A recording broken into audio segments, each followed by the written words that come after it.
Teaching मित्रा के YouTube channel में आप सभी का स्वागत है। मैं उपस्थित हूं आज के एक नए सेशन को लेकर, जिसमें हम बात करने वाले हैं बाल विकास और शिक्षा शास्त्र के अंतर्गत वृद्धि और विकास से संबंधित जितने भी महत्वपूर्ण क्वेश्चन बन रहे हैं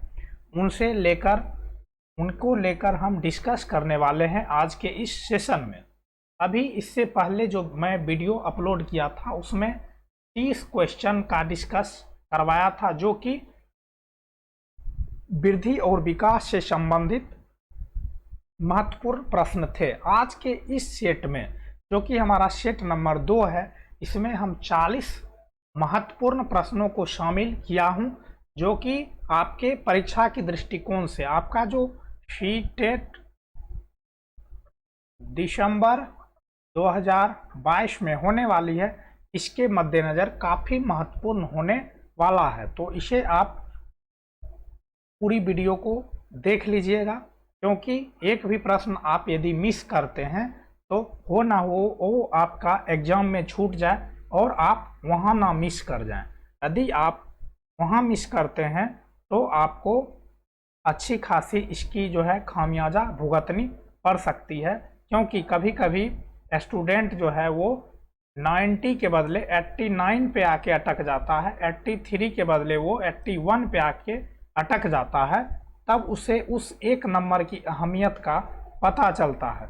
इसलिए समय रहते आप अपनी तैयारी इस ओर शोर से करें कि आपको out of 120 plus out of 150 आसानी से मिल जाए।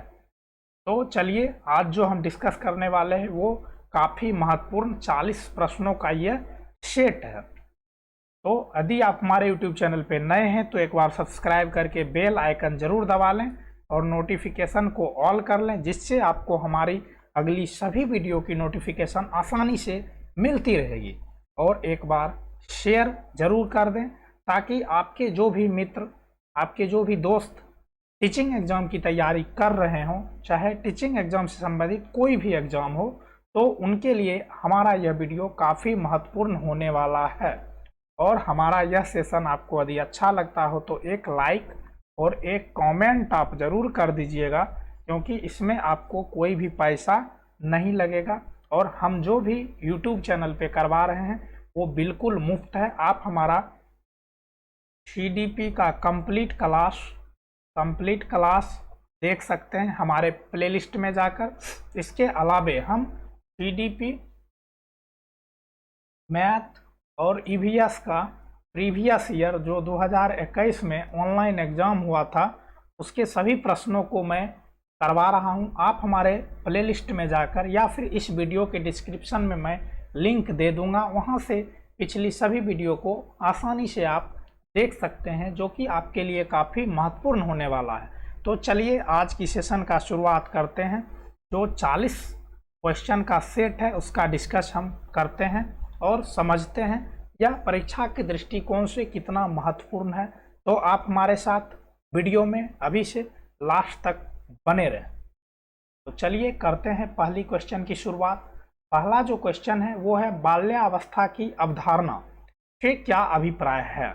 बाल्यावस्था, मैंने विकास की 4 अवस्था आपको बताया हूँ। विकास जो है वो ओम्ब टू टोम्ब जाता है, अर्थात गर्भ से कब्र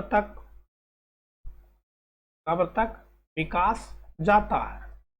यह जो विकास है किसी का नाम नहीं है, यह डेवलपमेंट है।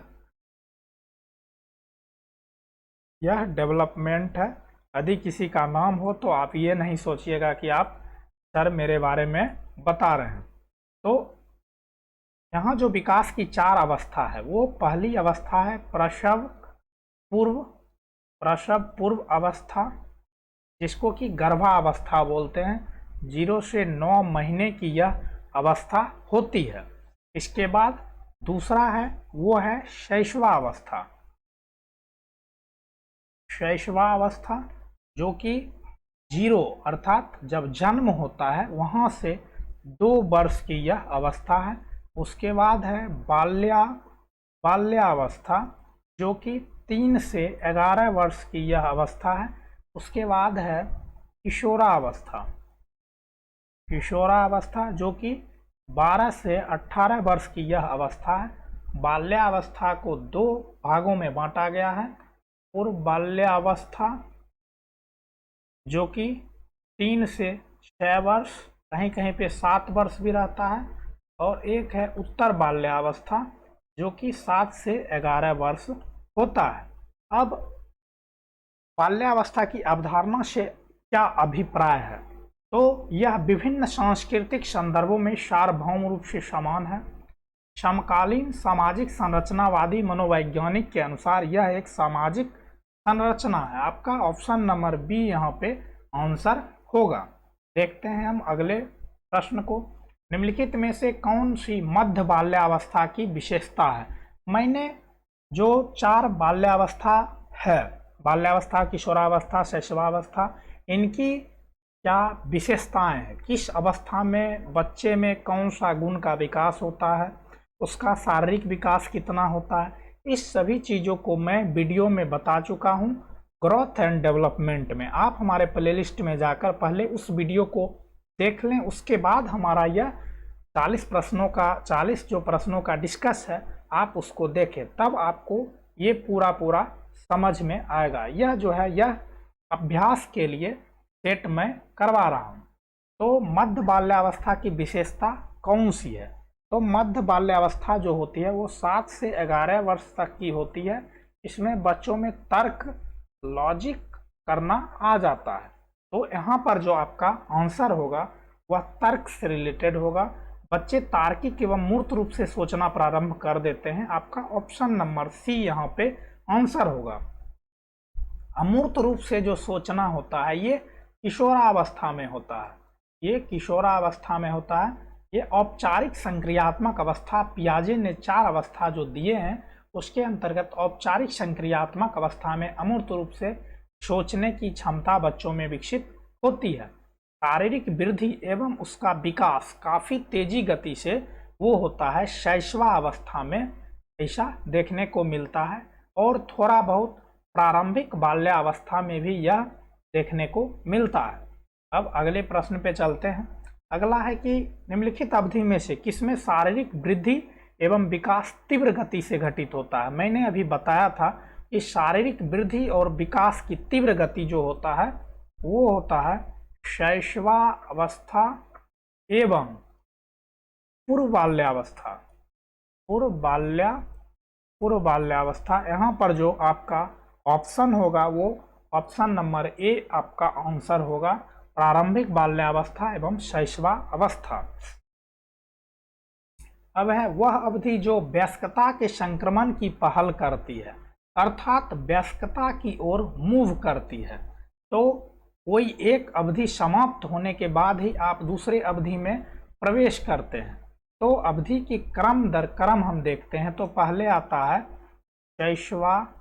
शैशवावस्था, इससे भी पहले आता है प्रसव पूर्व अवस्था, उसके बाद है बाल्यावस्था, उसके बाद है किशोरावस्था, उसके बाद आता है वयस्कावस्था। तो किशोरावस्था के बाद आता है आपका ऑप्शन नंबर बी, यहाँ पे आंसर होगा। अब है निम्न में से कौन सा विकास एवं अधिगम के बीच संबंध को सही तरीके से सूचित करता है? तो विकास एवं अधिगम के बीच जो है सही तरीके से सूचित कौन सा करता है? तो अधिगम विकास का ध्यान किए बिना घटित होता है। अधिगम की दर विकास से काफ़ी अलग होता है। विकास एवं अधिगम अंतः संबंधित और अंतः निर्भर होते हैं। विकास एवं अधिगम संबंधित नहीं है। तो आपका ऑप्शन नंबर यहाँ पे सी होगा कि विकास, डेवलपमेंट जो है वो डायरेक्टली प्रोपोर्शनल टू है अधिगम का। अर्थात इससे हम ये निष्कर्ष पे पहुँचते हैं कि यदि बच्चों का विकास तेजी से करना है तो बच्चों का विकास तेजी से तब होगा जब उसका अधिगम तेजी से होगा, जब वो सीखेगा तेजी से। तो ये डायरेक्टली प्रोपोर्शनल है। यदि इसका विकास डाउनफॉल कर रहा है तो वो अधिगम अर्थात वो सही से सीख नहीं पा रहा है। तो यदि विकास का वृद्धि होगा तो अधिगम का वृद्धि होगा, यदि विकास का कमी होगा, विकास ठीक प्रकार से नहीं हो रहा है, इसका मतलब वो अधिगम ठीक प्रकार से नहीं कर पा रहा। तो ये दोनों परस्पर संबंधित है, को रिलेट है एक दूसरे से। आपका ऑप्शन नंबर सी यहाँ पे आंसर होगा। अब है प्रारंभिक बाल्यावस्था इस अवधि की ओर संकेत करती है। तो मैंने कई बार आपको बता चुका हूँ, अभी 2 बार मैंने लिख के बताया है कि कौन सी अवस्था की उम्र क्या होती है।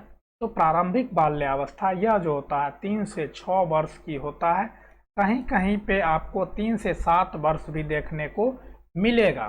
तो यहाँ पर जो आपका आंसर होगा वो होगा ऑप्शन नंबर ए। चलिए अगले प्रश्न को लेते हैं।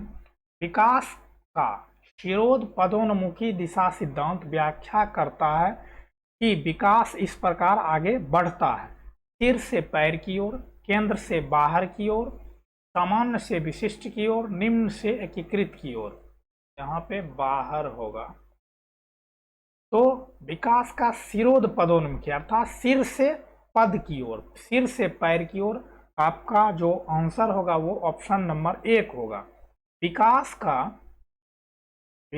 का दिशीय नियम है, विकास का दिशीय नियम है। ये 2 प्रकार के नियम है। पहला है केफेलोकौडल, जिसको कि शिरोध पदोन्मुखी, शिरोध पदोन्मुखी कहा जाता है। दूसरा है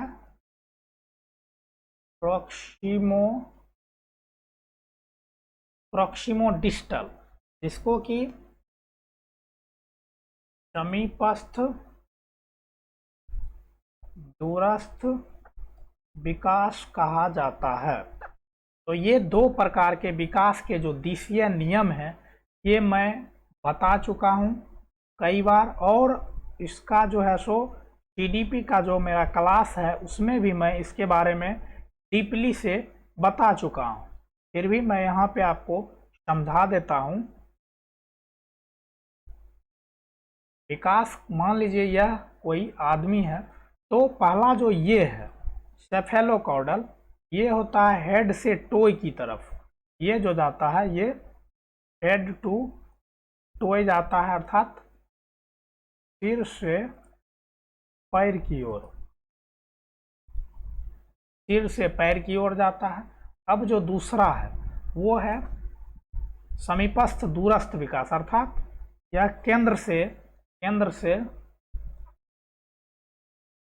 से बाहर की ओर जाता है। ये विकास का जो 2 प्रकार के नियम है, इसको मैं अच्छी प्रकार से कई बार बता चुका हूँ। जब भी मेरे सामने ये प्रश्न आया है इसको मैं डीपली से बताया हूँ। तो ये एग्जाम की दृष्टिकोण से काफ़ी इम्पोर्टेंट है, इससे आपको सवाल निश्चित तौर पे देखने को मिलेंगे ही मिलेंगे।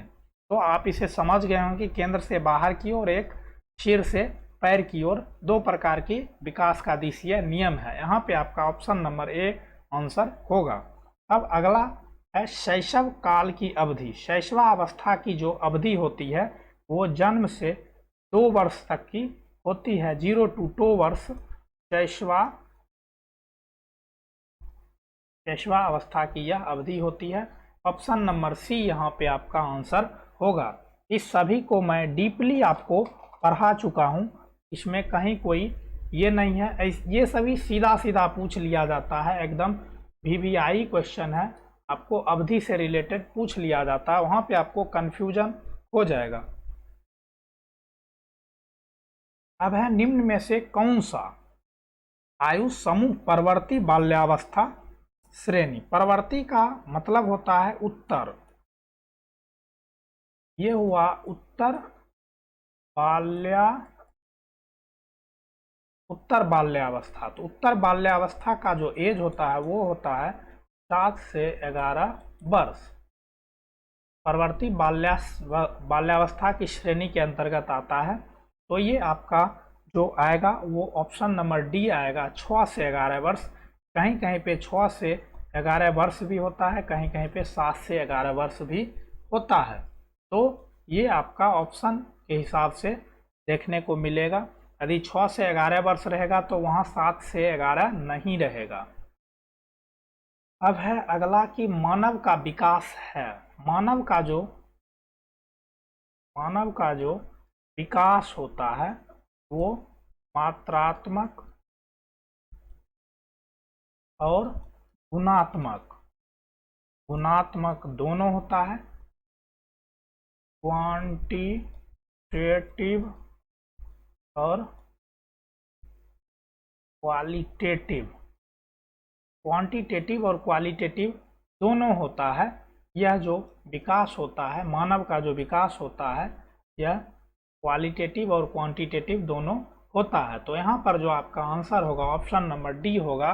मानव का विकास मात्रात्मक और गुणात्मक दोनों होता है, क्वालिटेटिव और क्वांटिटेटिव। अब अगला है कि निम्न में से किसका मिलान उचित है। कौन सा यहाँ पे जो मिलाया हुआ है वो सही है। शारीरिक विकास वातावरण, संज्ञानात्मक विकास परिपक्वता, सामाजिक विकास वातावरण, संवेगात्मक विकास परिपक्वता। यहाँ पे आपका जो ऑप्शन सही है वो है सामाजिक विकास। सामाजिक विकास जो बच्चों में होता है वो वातावरण से होता है, वो मेनली वातावरण पे डिपेंड करता है कि बच्चों का जो सामाजिक विकास होगा वो वातावरण के थ्रू होगा। यदि वो वातावरण में जाएगा तभी उसका सामाजिक विकास हो पाएगा। अब है थर्स्टन तथा लिकर्ट। थर्स्टन तथा लिकर्ट निम्न में से किसके मापन से संबंधित है। तो यह अभिवृत्ति है, यह जो है सो अभिवृत्ति से मापन से रिलेटेड है, थर्स्टन और लिकर्ट।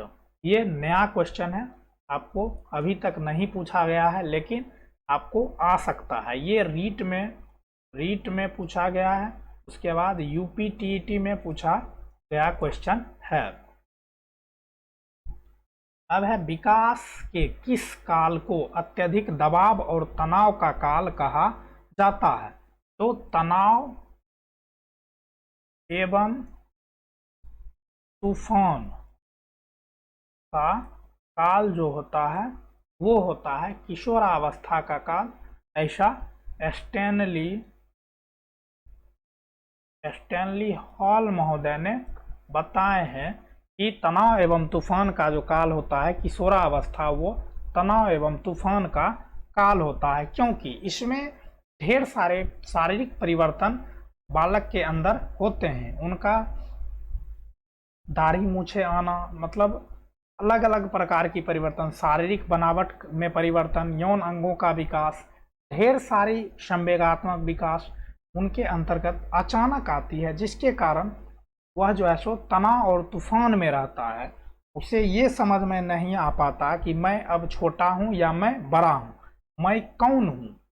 ये उसको समझने में काफ़ी परेशानी होती है। तो इसलिए विकास की इस अवस्था को अत्यधिक दबाव और तनाव का काल कहा जाता है। इसमें वो अपने कैरियर को लेके काफ़ी परेशान होते हैं। हीरो वर्शिप एज भी इसी अवस्था को माना जाता है। तो यहाँ से ढेर सारे क्वेश्चन बनते हैं और मैं बताए हुए हैं, आप हमारे वीडियो डिस्क्रिप्शन में जाके लिंक दे दूंगा, वहाँ से आप हमारी वीडियो में देख सकते हैं। जो मैं कंप्लीट क्लास करवाया हूँ उसमें इस सभी के बारे में विस्तृत रूप से आपको बताया हूँ। अब है निम्नलिखित में से कौन सा सूक्ष्म गतिक कौशल का उदाहरण है। तो सूक्ष्म गतिक विकास जो जाता है, विकास वह ग्रॉस टू फाइन अर्थात सामान्य से विशिष्ट की ओर जाता है। अब है कुछ सामान्य क्रियाएं।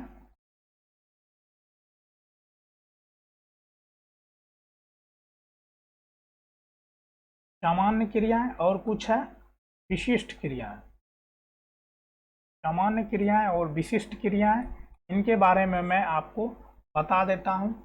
सामान्य क्रियाएं जो वो क्रियाएं होती है जो सामान्यतः पूरे बॉडी से किया जाता है, जैसे कि कूदना, दौड़ना, तैरना, व्यायाम करना, यह सभी जो क्रियाएं हैं यह पूरी बॉडी से किया जाता है। इसमें कूदना, दौड़ना, तैरना, व्यायाम करना ये सभी आते हैं। इसके अलावे जो विशिष्ट क्रिया होती है इसमें आता है बटन लगाना, कलम पकड़ना, लिखना, सुई में धागा लगाना। उसके बाद लड़कियां जो है सो आँखों में काजल लगाती है, आँखों में काजल लगाना। उसके बाद लिपस्टिक लगाना।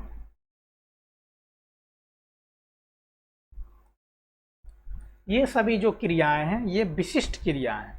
विशिष्ट क्रियाएं से तात्पर्य है कि जो शरीर के किसी विशिष्ट अंगों के द्वारा, शरीर के किसी एक अंगों के द्वारा किया जाता हो। और सामान्य क्रिया से तात्पर्य है कि शरीर के पूरे बॉडी से वह क्रिया किया जाता हो। तो ये आप समझ गए होंगे, ये सभी आप कहीं पे लिख लीजिएगा। इससे क्वेश्चन सीधा सीधा सीटेट में आता है और सबसे ज़्यादा इस क्षेत्र से विशिष्ट क्रिया से क्वेश्चन देखने को मिलता है।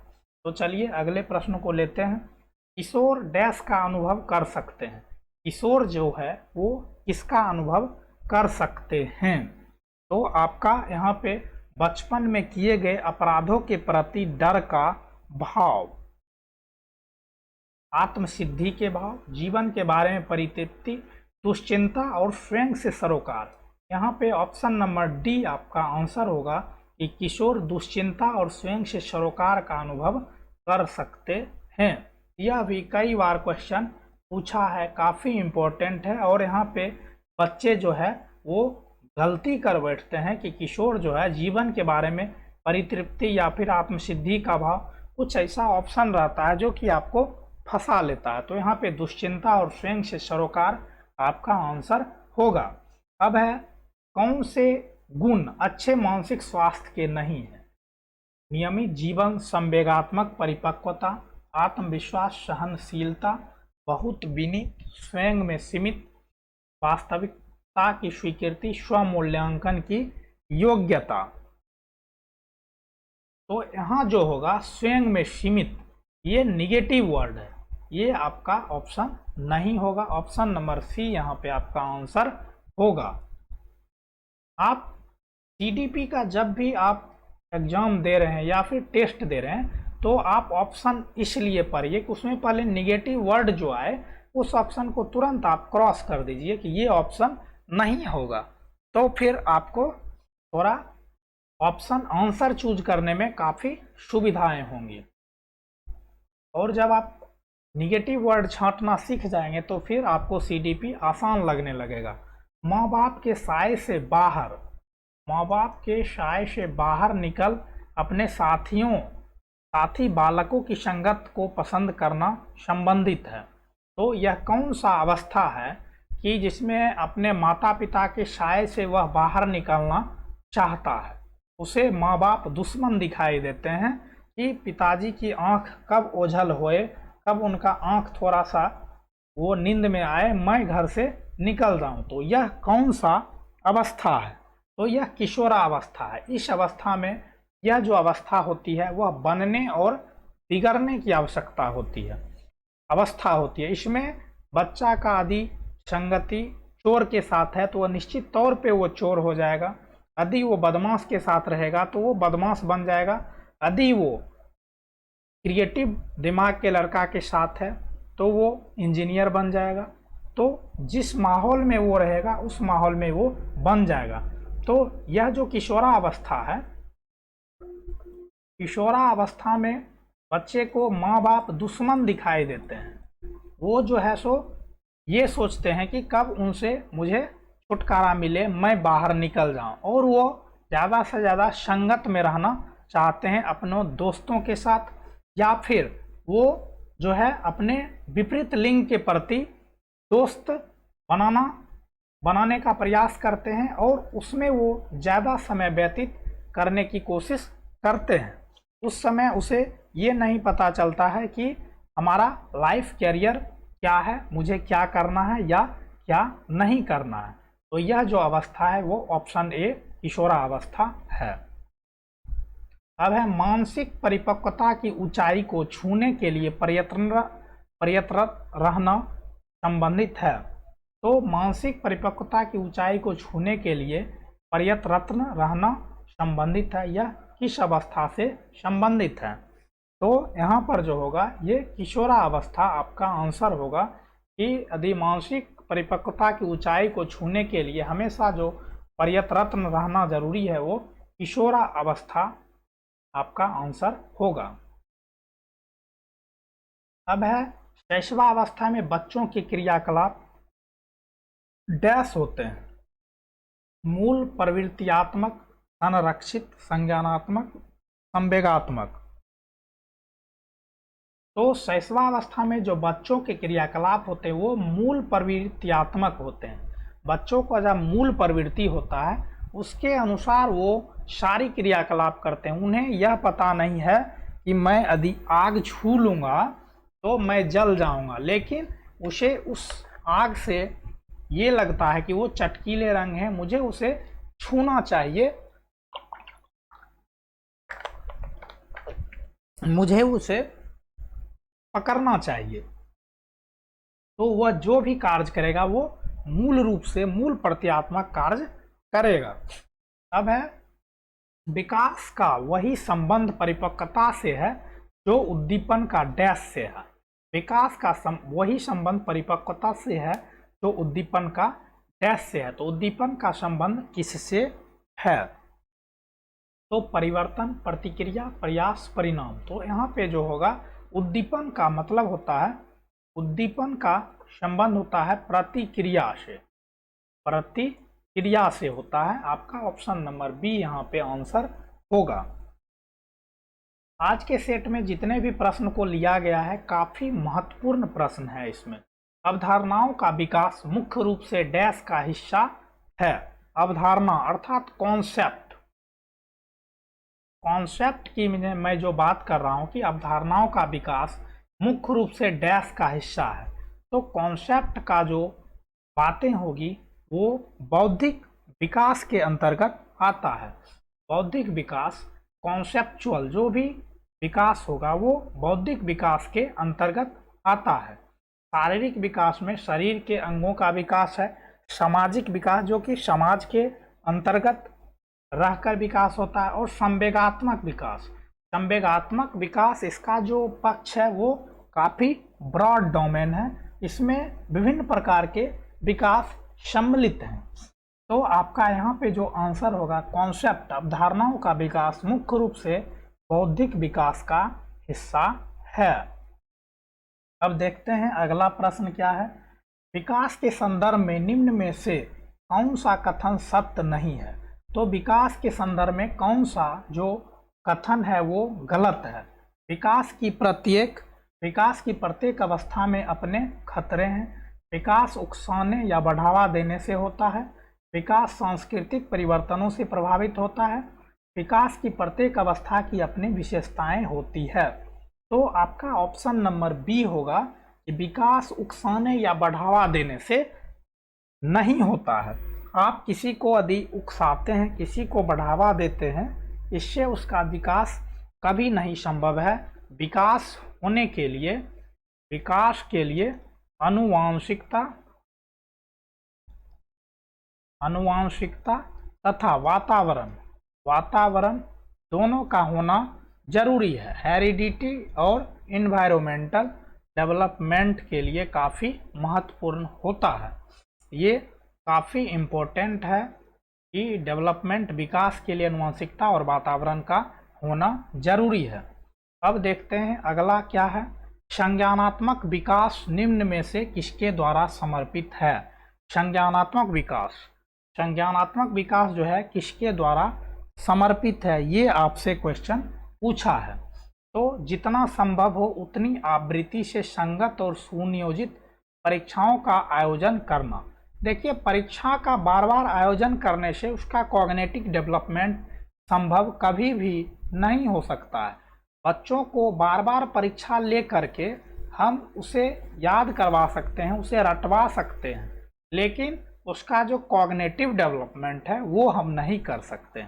अब उन गतिविधियों को प्रस्तुत करना जो पारंपरिक पद्धतियों को सुदृढ़ बनाती है, एक समृद्ध और विविधतापूर्ण वातावरण उपलब्ध कराना। तो ये सबसे बेटर यहाँ पे है कि एक समृद्ध और विविधतापूर्ण, विविध प्रकार के वातावरण उपलब्ध कराने से उसका जो कॉग्निटिव डेवलपमेंट है वो सारे पक्षों के साथ उसका विकास हो पाएगा। सहयोगात्मक की अपेक्षा व्यक्तिगत गतिविधियों पर अधिक ध्यान केंद्रित करना, ये भी संभव नहीं है। आपका जो सही आंसर है ऑप्शन नंबर यहाँ पे सी आंसर होगा। अब है खिलौना की आयु, टॉय एज। कई बार ये क्वेश्चन आया हुआ है कि टॉय एज, खिलौने की आयु कौन सी अवस्था है? टॉय एज, फिर गैंग एज और एक है स्कूल एज। स्कूल एज जो होता है वो 6 से 11 वर्ष होता है, गैंग एज भी 6 से 11 वर्ष होता है, लेकिन टॉय खिलौना का जो एज होता है वो होता है पूर्व बाल्यावस्था, अर्थात 3 से 6 या 7 वर्ष। ये मान चलिए 2 से 6 वर्ष इसे हम कह सकते हैं, इसे टॉय एज कहा जाता है।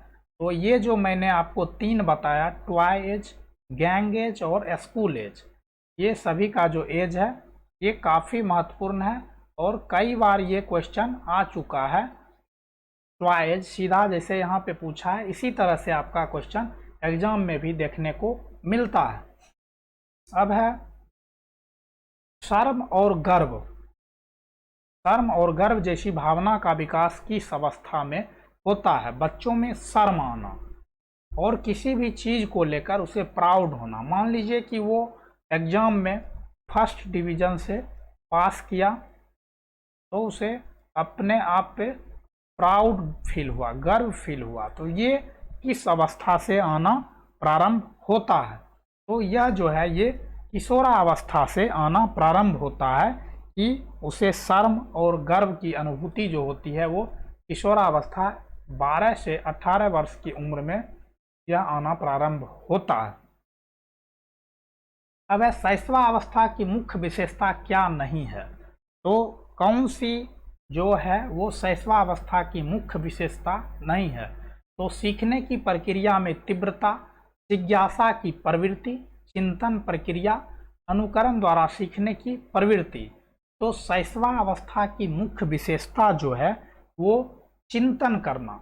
शैशवावस्था में बच्चे 0 से 2 वर्ष की आयु में है, वह चिंतन क्या कर पाएगा? उसे तो ये भी बूझने के लिए नहीं आ रहा उस समय कि मैं जो अभी इस दुनिया में हूँ तो मैंने यहाँ पे किस तरीके से आया हूँ, मुझे क्या करना है, इस पृथ्वी पर रहकर मुझे क्या करना है, मेरे सामने जो मेरे पास जो वस्तु है वो क्या है। तो ये सभी उसे समझने के लिए भी अभी टाइम है, तो वो चिंतन किसी के बारे में अभी नहीं कर पाएगा। ये आपका ऑप्शन नंबर सी यहाँ पे आंसर होगा। अब है किस मनोवैज्ञानिक के अनुसार विकास एक सतत और धीमी प्रक्रिया है? विकास जो है वो कंटिन्यूअस चलने वाला यह प्रक्रिया है। तो यह स्किनर ने कहा है कि विकास एक सतत और धीमी प्रक्रिया है, यह जो है निरंतर चलने वाली प्रक्रिया है। अब है बाल्यावस्था होती है। बाल्यावस्था जो होती है, बाल्यावस्था वो मैंने आपको बताया है कि 3 से 11 वर्ष तक की यह अवस्था होती है। तो बाल्यावस्था ऑप्शन नंबर बी होगा, 12 वर्ष तक। यहाँ पे बाल्यावस्था को 2 भागों में बांटा गया है। पूर्व बाल्यावस्था जो कि 2 से 7 वर्ष होता है, और उत्तर बाल्यावस्था जो कि 7 से 11 वर्ष तक होता है। कहीं कहीं पे ये 12 वर्ष भी दिया जाता है, और कहीं कहीं पे ये 2 से 6 वर्ष भी दिया जाता है। तो आपका ऑप्शन नंबर बी यहाँ पे आंसर होगा। अब देखते हैं अगला क्वेश्चन। परिपक्वता अर्थात मैच्योरेशन से संबंध है। मैच्योरिटी जो है, मैच्योरिटी इसका किससे संबंध है? तो परिपक्वता का जो संबंध है वो विकास से है, डेवलपमेंट से है। विकास का डायरेक्टली प्रोपोर्शनल टू परिपक्वता या फिर अधिगम। यदि आपका विकास हो रहा है और आपके अंदर मैच्योरिटी नहीं है तो फिर आपका विकास नहीं माना जाएगा। आपका विकास किस आधार पे हुआ? आपके अंदर यदि मैच्योरिटी नहीं आती है तो आपका विकास कैसे हुआ?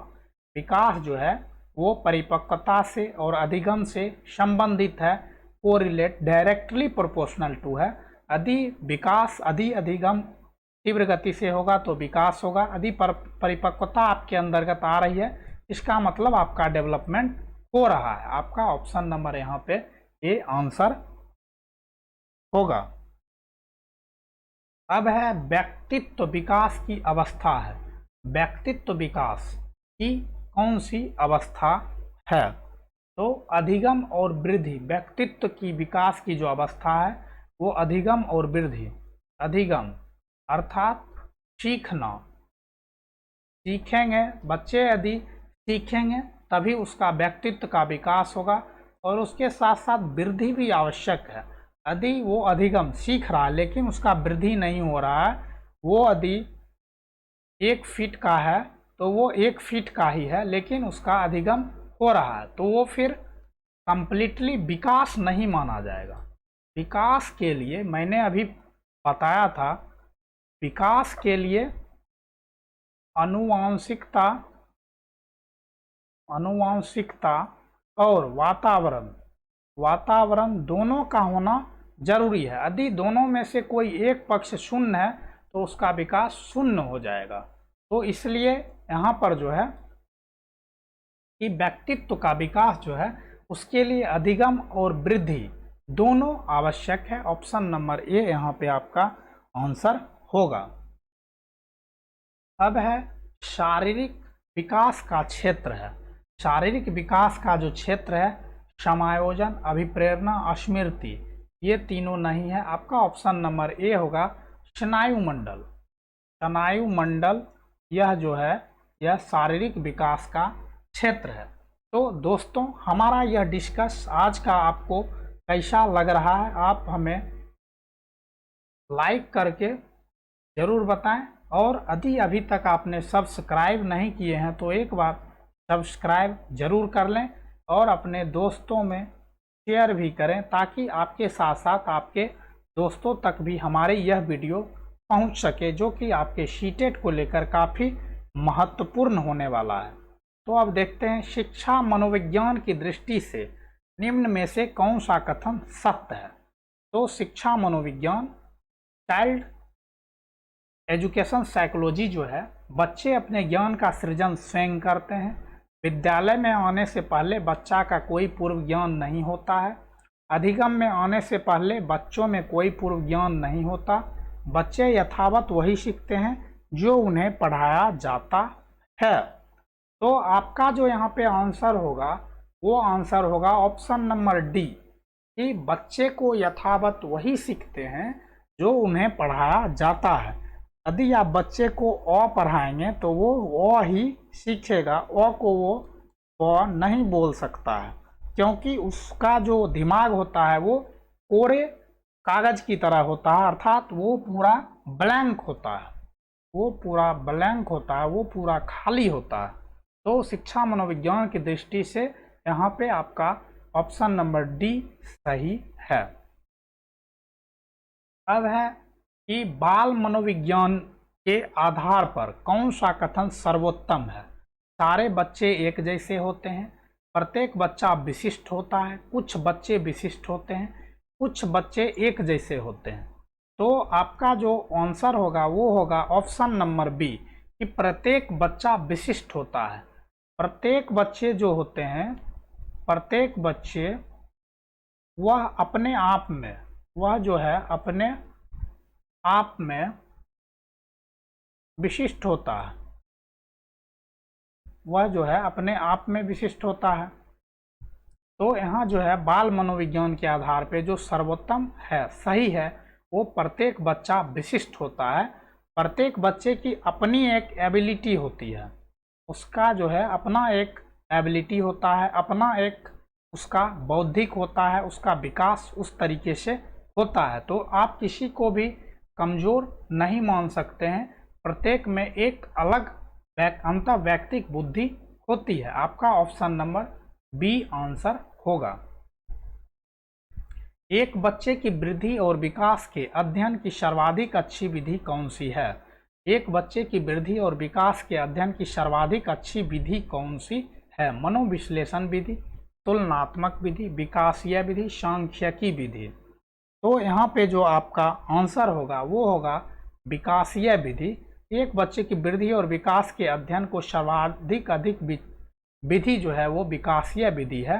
डेवलपमेंटल मेथड के द्वारा वृद्धि और विकास का अध्ययन किया जाता है। अब है नवजात शिशु का भार। नवजात शिशु अर्थात जन्म के समय शिशु का भार कितना होता है? तो ये 6 पाउंड होता है, अर्थात 2.5 kg से 3 kg तक भार होता है बच्चे का। 1 पाउंड का जो वजन होता है वो 450 ग्राम होता है, 1 पाउंड बराबर। तो यहाँ पे आपका ऑप्शन नंबर ए आंसर होगा। 6 पाउंड के करीब करीब एक नवजात शिशु का जो वजन होता है। बच्चे का जिस समय जन्म होता है उस समय उसका वेट किया जाता है, तो 2.5 से 3 kg एक स्वस्थ बच्चा का वजन माना जाता है। इससे यदि कम रहता है तो वो काफ़ी कमज़ोर माना जाता है, और 3 kg से यदि ज़्यादा होता है तो फिर काफ़ी अन्य सारी परेशानियां होती है उसके जन्म के समय भी। तो यहाँ पे जो सबसे सटीक है वो ऑप्शन नंबर ए, 6 पाउंड उसका वजन होता है।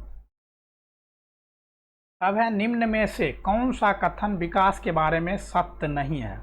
विकास के बारे में कौन सा कथन जो है वो गलत है? विकास अंतः क्रिया का फल है, विकास एक व्यवस्थित श्रृंखला का अनुगामी है, विकास एक व्यक्तिगत प्रक्रिया है, विकास विशिष्ट से सामान्य की ओर होता है। मैंने अभी बताया था कि विकास जो है, डेवलपमेंट जो है वो जनरल टू स्पेसिफिक जाता है, अर्थात सामान्य से विशिष्ट की ओर जाता है। विकास जो है वो जनरल से स्पेसिफिक, अर्थात यह सामान्य से विशिष्ट की ओर जाता है, यहाँ विशिष्ट से सामान्य की ओर।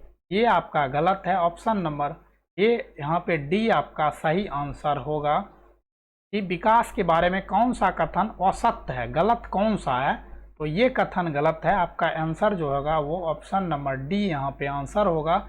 विकास जो हमारा जाता है वो सामान्य से विशिष्ट की ओर जाता है, ना कि विशिष्ट से सामान्य की ओर। अब है एक 13 वर्षीय बालक बात बात पर अपने बड़ों से झगड़ा करने लगता है। वह हमेशा स्वयं को सही साबित करने की कोशिश करता है। यह विकास की किस अवस्था में है? तो जब 13 वर्ष का बालक है तो सीधा सीधा है कि वो किशोरावस्था में होगा। किशोरावस्था के जो बच्चे होते हैं वो काफ़ी तनाव एवं तूफान की अवस्था में होते हैं। उसे यह पता नहीं रहता मैं बड़ा हूँ या मैं छोटा हूँ, मैं क्या हूँ, खुद को वो नहीं जज कर पाता है, क्योंकि उस समय उसको अनेक सारे परिवर्तनों से गुजरना पड़ता है। लड़के को उसका जो है शारीरिक विकास, यौन अंगों का विकास होता है, उसी प्रकार लड़कियों में भी शारीरिक विकास, यौन अंगों का विकास होता है। ढेर सारी जो परेशानी होती है उससे वो जूझ रहा होता है। विपरीत लिंगों के प्रति उसका आकर्षण बढ़ जाता है, साथ ही साथ उसका संवेगात्मक विकास, और वो खुद को जज नहीं कर पाता है कि मैं क्या हूँ। हीरो वर्शिप की एज होती है, वो गैंग में रहना पसंद करता है। माँ पिताजी उसे ये समझते हैं कि माँ पिताजी से किस समय मुझे मुक्ति मिले, मैं उनके दृष्टि से तुरंत ओझल हो जाऊं और मैं अपने ग्रुप में अपने मित्र के साथ ज़्यादा समय व्यतीत करूं। तो इस समय जो वह है अपने बड़ों से झगड़ा करने लगता है और हमेशा अपने आप को सही साबित करने की कोशिश करता है। यह हीरो वर्शिप एज होती है, हीरो वर्शिप एज होती है। तो यह किशोरावस्था आपका आंसर होगा। अब है वृद्धि को प्रभावित करने वाले कारक। वृद्धि को कौन सा कारक है जो कि प्रभावित कर सकता है? तो पर्यावरण, स्वास्थ्य, आहार, ये सभी कारक है कि वृद्धि को प्रभावित कर सकता है। और भी कारक हैं, मैंने बता रखा है कि वृद्धि को प्रभावित करने वाले कितने कारक हैं। यदि गर्भ के समय या फिर जन्म के पश्चात बच्चे को ठीक प्रकार से पोषण नहीं मिल पाता है तो उसका वृद्धि सही प्रकार से नहीं हो पाता है, उसका वृद्धि और विकास दोनों रुक जाता है और वो कुपोषित कहलाता है।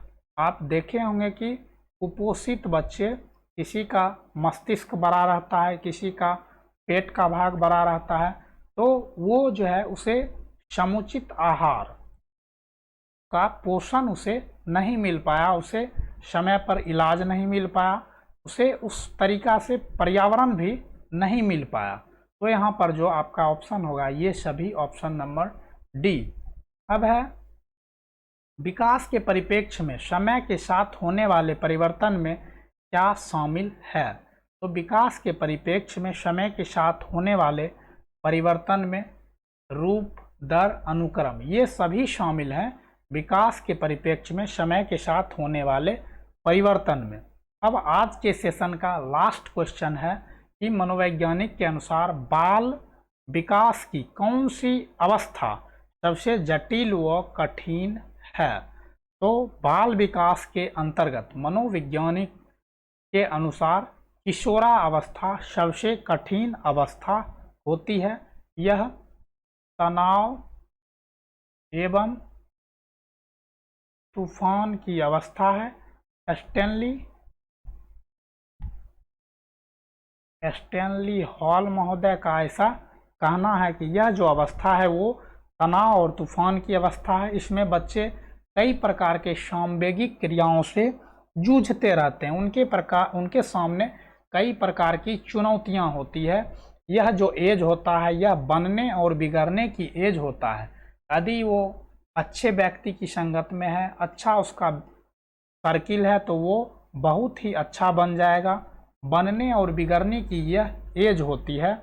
इस अवस्था में बच्चे को आप जैसे रखेंगे वो वैसा बन पाएगा।